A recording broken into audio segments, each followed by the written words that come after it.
Believe it or not, we are less than 2 weeks away from the premiere of what may be the MCU's biggest flop. That's right. The Marvels is coming out in less than 2 weeks. Signs are not looking good. And it doesn't appear that Disney's really going to do a heck of a lot to try to salvage what is likely going to be a failure. That we are now on our fifth release date, and it's finally coming out in the beginning of November.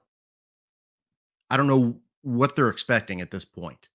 They do have a little bit of clearance now that Dune has left the scene, so they might get some more IMAX screens out there. But yesterday they put out another video, and I guess it's supposed to draw some excitement in, but I don't really see how it does because we start off calling back to the Something in past, the which is I world guess what they want to do. Remember the Avengers. Remember we love the Avengers, so let's look a little bit at Endgame and oh yes, of course, Captain Carol. sorely needs. Avengers. Now, this is what we all want, of course. We all want to see the MCU back. Yes, this was of course a fan favorite part of the movie Endgame. Tell me there's no MCU by showing me there's an MCU. I am Wait. inevitable. So literally now they just showed 15 seconds of this minute long little teaser clip to try to get people excited. 15 seconds. That's a quarter of it. Just referencing the past. Why? Because there's not much to this one. We now see what's going to be the bad guy in this, gathering her bangles together. This is actually the future Mrs. Tom Hiddleston.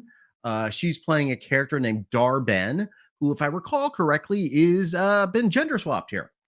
Uh, tell me it's not the MCU by telling me it's not the MCU. Keep doing it, guys. That's fine. This is great because you can't have a Marvel movie without a sky beam. This one's purple. That's cool.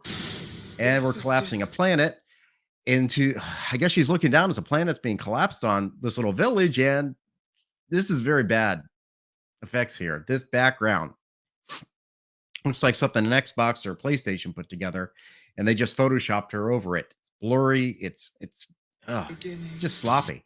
And there's hundreds of millions of dollars being spent on this movie. Looks like we get to see some scrolls. Scrolls are back. Remember them? They were in that show Secret Invasion. It'd be fine if you don't. No one watched it. One of the lowest rated Marvel shows ever. She's Here's the thing. destroying We really don't know what this whole thing is about. All we know is she's angry and every she's place I call somehow home. stealing powers. Now, let's go back here. Let me back this up just a little bit, and we can hear some classic Brie Larson. She's destroying every place I call home. Wasn't that emotive? Well, let's watch that again. Let's watch that one more time, just so you get the full emotion of Brie Larson here. She's destroying every place I call home. Wow, just take it down, Brie. You're overwhelming us with your powerful portrayal of Carol Danvers, who every place she's called home is being destroyed. Thought it was Earth. How many planets is she on? Does she have timeshares elsewhere? I don't know. I'm taking powers from this. So this bad guy's stealing all their powers. We know that, or we know that the powers get mixed up somehow, and that's how uh, Carol Danvers, Monica Rambeau, and Kamala Khan all come together in this movie, which should have been Captain Marvel 2, but now it's The Marvels. If I don't fix this, it will be the end of everything. The end of everything. Again, we need to stop having galaxy ending storylines and disasters in every movie. It cheapens the end movie. I mean, we understood in Age of Ultron and Avengers, they were trying to take over the planet, destroy the planet. And then everything culminated with Infinity War and Endgame, where the universe was literally destroyed. Now with Doctor Strange mom, with this, it's just every time it's a galactic disaster, destroy the universe. But it's only going to be one or two people involved in stopping it. You got this. You got this. Yeah, that'll work. I'm asking This is getting memed. for one last. Now, I want to point this out. I think this is hilarious. So this is supposed to be Saber, right? Saber is, I guess, the different version of Sword. Sword is Sentient World Organization or something. for defense. It's the space equivalent of Shield, so I guess this is it with Nick Fury running it.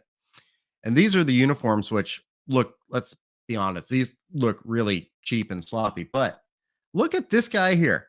Look at the guy. First off, applause for the very diverse cast. But look at this guy here. Okay, look, what is he wearing here? Do you see this? Look at his belt. Look at it. It's a freaking dollar sign. It probably meant to say Saber, but it looks like a freaking dollar sign. Is he in the accounting department? What? Guys. Fight. Nice Undertaker choke slam there. I don't mind seeing that. That's fine. Something's collapsing very sloppily. The Marvels. The Marvels. Rated PG-13 in theaters November 10th. So again, the question: what the heck is this show about? Who? What is happening? Is anyone excited for this movie? Really? Where's the excitement level for this? Nowhere. And everything is lining up for this to be perhaps the biggest MCU disaster. What am I talking about? Well, first you got these lackluster trailers. They're showing stuff that, we're not telling a story here. Just a bunch of bad CGI and random comments, I guess. And sometimes you get a Florkin. But, there's more involving this movie that is aligned against it to make it really prime for disaster. First off, how much money did they spend on this? Captain Marvel 2, the Marvel's budget is one of the most expensive in MCU history. I think at one point they were saying it was going to be under $200 million. This movie's been delayed 5 times, and now they're saying the cost was over $275 million. That actually puts it at the 4th most expensive Marvel movie behind Infinity War. And we already know that those numbers are not quite as accurate as they could be. They're actually a lot higher. So probably Marvel's cost well over $300 million. That's even before putting in any marketing. You're probably getting close to $400 million. Unless this thing makes $1 billion like the last one, it's not breaking even. So those numbers are not going to help. Also, the opening predictions are very, very bad at this point.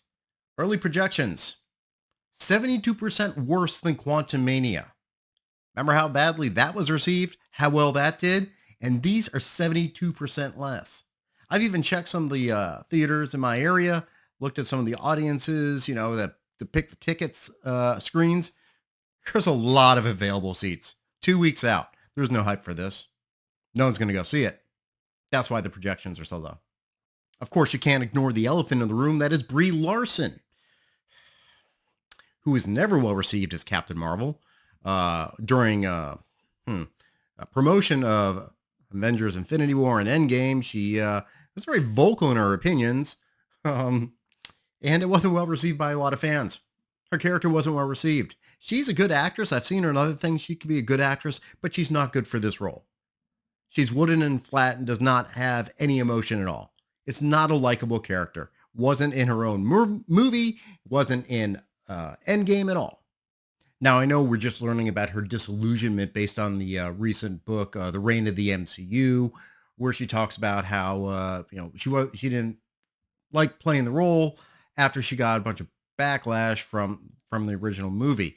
But, a year ago at, I think it was D23, she had a brief interview about playing Captain Marvel, and you could tell that she wasn't very excited to do it. How long will you play Captain Marvel for? I don't know. Does anyone want me to do it again? Don't be so modest. I don't know. I really don't know. I don't have the answer to that. Yeah, because that's what you want. You want someone who's not enthusiastic about the role leading the movie. But we got 2 other people in the movie besides Brie Larson. We got Kamala Khan and we got Monica Rambeau. And probably most general audiences go, who the hell are they? That's right, because they have not watched any Disney Plus. Go look at the numbers on those shows. They are not very well rated. Plus, you have to get through a paywall to even watch it. So now you have 2 other main characters that no one knows about. You got a main character that's not well liked. You got a $300 million budget. I mean, can anything else be bad for this movie? Oh, yeah. Yeah. Because guess what? There's an embargo. That's right. There's a review embargo. 2 days before the movie is released, embargo. So it comes out, only allowed to talk about 2 days before. I think on Wednesday night, they're allowed to post first reactions. On Thursday night, they're allowed to post reviews. So what does this mean? They know this is not a good movie, and they're trying to temper the reaction so they at least get some people into the movies to see it. All these factors put together, it's not looking good. This is going to be a flop. That is something of an understatement. The early projections, pre-ticket sales, projections of $50 to $75 million opening day weekend for a Marvel movie. One that made a sequel to one that made $1 billion before. I don't see how you can think of this as anything but a disaster at this point. This is going to be a disaster. And really signals the end of MCU dominance. Perhaps the MCU in general, because a lot of people are over it. But we'll see what happens when it comes out. Maybe it'll surprise everybody. Maybe there's going to be something enjoyable in it. Maybe a dance number. We'll see. Questions, comments, witticism down below. Click the like button. Click the subscribe button. I'll see y'all later.